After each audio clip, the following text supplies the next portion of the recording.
Without further ado, I turn the stage over to Steve Trimm or Duncan McGregor.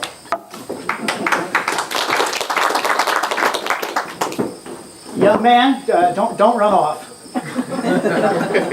I've been waiting for years to be able to say this. I am Duncan McGregor. Get off my mountain. I sold the mountain years ago, so it's no longer my property. But when I owned this property, occasionally I had trespassers, and I love those moments. All right, why am I out in public in my father's kilts? This is the McGregor tartan, and this was my father's. The answer essentially is I'm an irascible old man, and all summer reporters were here covering General Grant's stay at the cottage, and they thought I was an interesting character. And I was interviewed innumerable times, and they always got it wrong. I have decided I'll have one more public appearance, and I'll tell you the facts. And then I will go back to Glens Falls, drink another cup of tea, and forget this whole summer.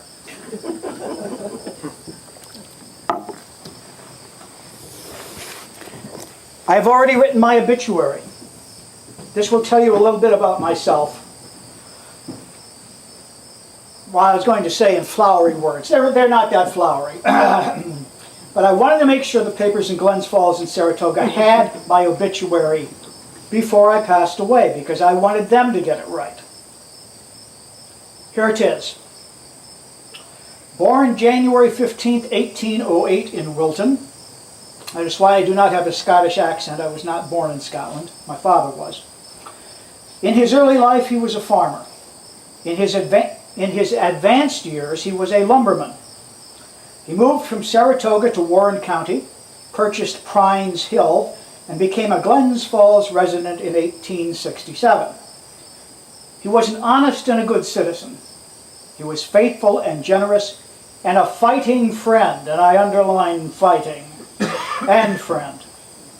He had strong likes and dislikes, which rendered his judgment at times very human and fallible. His honesty of purpose was never questioned, even by those who disagreed with his opinions and his conclusions. His only religion was honesty. His only hope was doubt. And I see now I should rewrite that to clarify that. By doubt, I mean always question. Never assume that the final and the best answer has been discovered. Keep looking for something better. Be skeptical.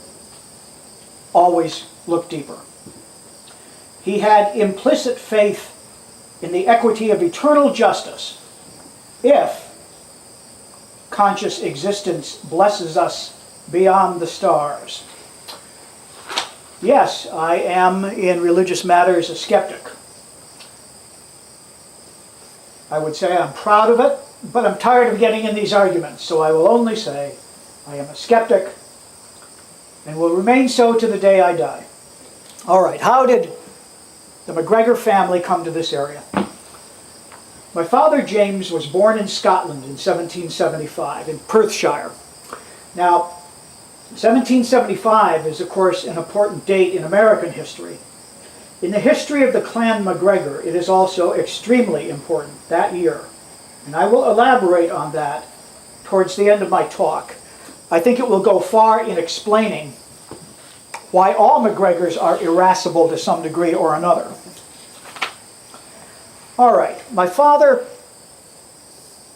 spent his first 6 years in Scotland, and then the family immigrated to America. They came in 1781. It was a mixed group of immigrants, Clan McGregor and Clan Cameron. Their original destination was Luzerne, and they did try to settle there, but for some of the families it didn't work out. My great-grandfather moved the family down to Wilton. If you go out to the overlook and look down the slope into the valley, you are looking at the McGregor homestead. That is where I was raised. My father My father, James, as I said, he came over on an immigrant ship with the Camerons. He would wind up marrying Louisa Cameron, who was a little girl on that same ship. The McGregors and the Camerons are very close. I have many brothers and sisters. Some of them I'm proud of. Some of them, I think I'll just let that go. I'm proud of some of them. I did well at farming. When my father passed away, I inherited the property. But farming, frankly, bored me. So I sold a good bit of the land, and I took a flyer in the lumbering industry, which, as you know, made Glens Falls. I did very well. I bought most of this mountain in the 1850s and 60s for back taxes. Got it very cheaply. Up here there are all kinds of stands of trees, useful for different types of manufacturing. Obviously we have pine trees, but we have, well, I have a list of what we used to have till we clear cut most of the, I'm apologetic, we did clear cut most of the top, and I understand now that is not wise. But before my crewmen went out and harvested the wood, we staked out pine forests, stands of chestnut, oak, beech, maple, birch.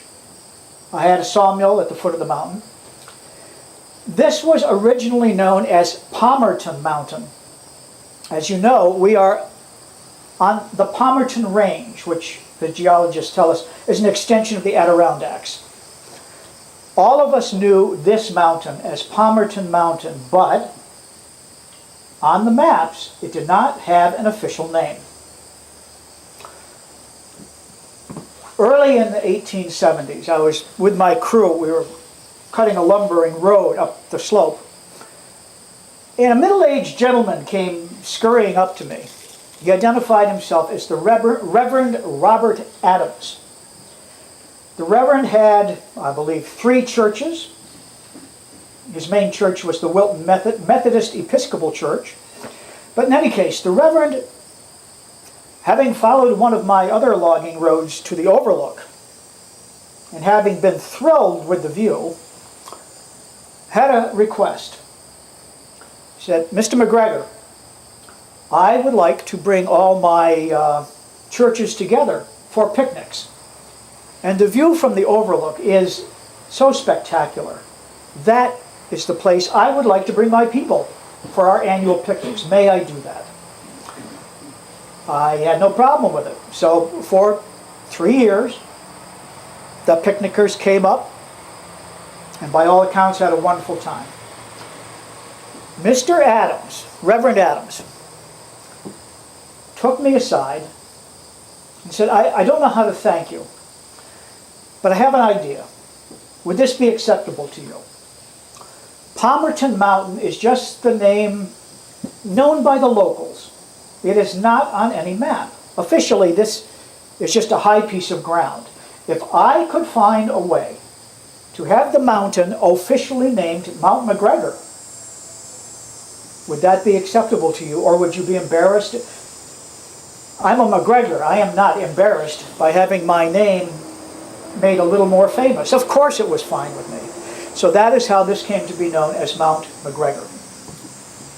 All right. In the mid-1870s, I was down in Saratoga.